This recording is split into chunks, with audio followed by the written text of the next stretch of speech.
100 நாள் பயணத்தில் 44வது நாள் இன்னைக்கு காலையில் ஜிம்மை கட்டடிச்சுட்டு ரன்னிங் போலான்னு முடிவு எடுத்தோம். ஆனால் போற வழியில கிரிக்கெட் விளாண்டு இருந்தாங்க. உடனே மைண்ட் மாதிரி ரன்னிங் போறதை கட்டடிச்சுட்டு கிரிக்கெட் விளாட வந்துட்டோம்.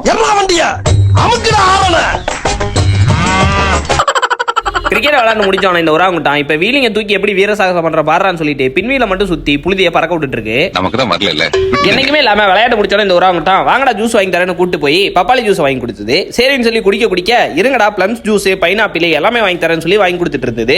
என்னடா இவன் என்னைக்குமே இல்லாம இன்னைக்கு இவ்வளவு பண்றான் அப்படின்னு சொல்லிட்டு அப்பயே ஒரு டவுட் வந்தது. எல்லா ஜூஸையும் குடிச்சிட்டு இருக்க சொல்ல டக்குன்னு போற வழியில டே இளநீ வேணுமாடா அதையும் வாங்கி தரேன் அப்படின்னு சொல்லி அங்கேயும் நிப்பாட்டினா. இவன் ஏன்டா என்னைக்குமே இல்லாம இவ்வளவு பண்ணிட்டு இருக்கான் அப்படின்னு யோசிச்சுட்டு இருக்கும்போது அவனுக்கு ஒரு கால் வந்தது.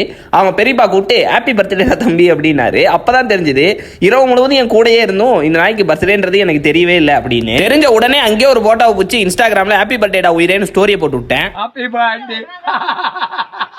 வீட்டுக்கு வந்தோடனே பைப்பில் தண்ணி வந்துட்டு இருந்தது. குடிக்கிறதுக்கு தண்ணி பிடிச்சி ஓரமா வச்சுட்டு இந்த மந்தோட கடைசி 2 முட்டைகளை எடுத்து ஒரு ஆப்பாயில போட்டு அந்நியார் வீட்டில் ஹைஜாக் பண்ண 4 இட்லியோட காலை உணவு முடிச்சுக்கிட்டேன். சாப்பிட்ட உடனே சாப்பிட்றதுக்கு பயன்படுத்தப்பட்ட தட்டு பாத்திரம் எல்லாத்தையும் கழுவி ஓரமா வச்சுட்டு குளிச்சு கிளம்பி ஆபீஸுக்கு வந்துட்டேன். வந்த உடனே வெல்கோரோட டிபிக்கல் டேங்கோ உள்ள இறங்கிருச்சு. மதிய உணவுக்கு சாப்பாடு பொரியல் உள்ள தள்ளிட்டு ஸ்டாக் எல்லாமே கரெக்டா இருக்கணும் ரீசெக் பண்ணிட்டு மீன் மாத்திரையை உள்ள முழுங்கிட்டு இன்றைக்கான தண்ணி நிலவை சமன் செஞ்சுட்டு வீட்டுக்கு கிளம்பிட்டேன். போற வழியில இரவு உணவு முடிச்சுட்டு கூட இருக்க ஜீவனை தூக்கிட்டு தலைவன் தலைவி படத்துக்கு கிளம்பிட்டோம். இரவு ஷோ அப்படின்றனால 10 தூங்கினாலும் தூங்கிடணும்ன்ற டவுட்ல தான் போனேன். ஆனா படம் எந்த இடத்துலயும் எனக்கு தூங்கவே விடல. ஒரு அருமையான படத்தை பார்த்த சந்தோஷத்தோட இன்றைய நாளை முடிச்சுக்கிட்டோம். நாளைக்கு உங்களை சந்திக்கிற நண்பர்களை நன்றி.